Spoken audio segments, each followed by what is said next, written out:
Evacuate the streets and evacuate the train stations.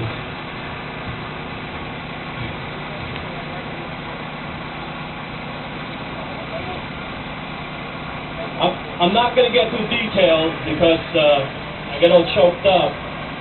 And while I was evacuating the train station, my two nephews died in the building behind me. Their names are on the flag over there. Ivan and Felito Valle. They were good kids. And what got me through the day that day was everybody that was there in the street.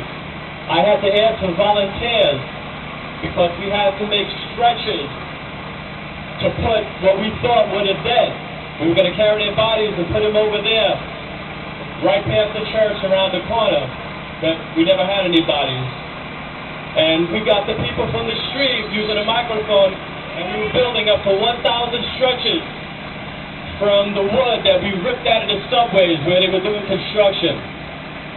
They come in there, garbage trucks, and we took water down to the firemen. See the white filters that they're putting on their face? It all came from the MTA. We bring up the water, we bring up the white mask, and without getting too emotional,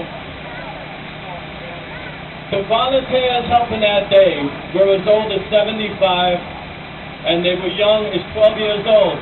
When we started the bloodline, we were drawing blood. It was all over there where we were going to bring the bodies. And halfway through the day, there were people holding on to poles and still crying because they were in shock. They couldn't move. There were two lines of people in the train station. The phones weren't working, there was no electricity. They were all women, and they wouldn't leave. They were in shock. The phones didn't work, but they couldn't get off the line. They were there for hours. But it was the people in the street who helped volunteer that day that made the impression on my life that day.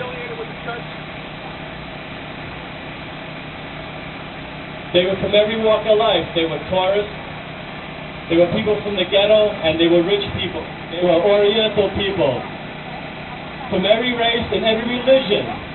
And what I remember most of all from that day was that it made me proud to be an American. When I got home about 1 o'clock in the morning that night,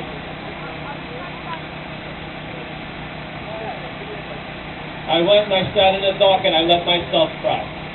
I couldn't during the day because everybody was crying. The cops were crying, the firemen were crying. I was wearing a gold badge and a red vest and people were coming up for me to help. I couldn't cry because somebody needed somebody to tell everybody what to do. When I got home, I cried like a baby. I sat in the dark. But I left that day knowing that I was an American, like every one of you. I am proud to be an American. I was proud to be around everybody that day who was helping me. So I want to thank all of you, all the volunteers who were there that day. I put a placard up on the church fence over there, thanking the police, the volunteers, the EMT, the firefighters, and the FTA people who were there. We never found my nephews, but they're in heaven like everybody else. So I want to thank all the Americans and the people from other countries who were here that day that helped us. God bless you, and God bless us, America.